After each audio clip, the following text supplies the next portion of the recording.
Banking trust is a house of cards, yet we fear the complexity of decentralized systems. Moving to a public ledger creates a massive security flaw that most users completely ignore. Here's the math that fixes it. One thing worth stressing, by the way, is that even though you and I are going to dig into the details here, and that takes meaningful time, you don't actually need to know those details if you just want to use the cryptocurrency. Just like you don't need to know the details of what happens under the hood when you swipe a credit card. Like any digital payment, there's lots of user-friendly applications that let you just send and receive the currencies without thinking about what's going on. The difference is that the backbone underlying this is not a bank that verifies transactions.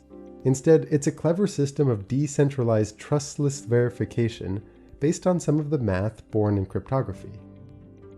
But to start, I want you to actually set aside the thought of cryptocurrencies and all that just for a few minutes. We're going to begin the story with something more down to earth: ledgers and digital signatures.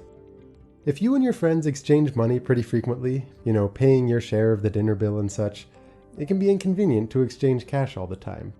So you might keep a communal ledger that records all of the payments that you intend to make some point in the future.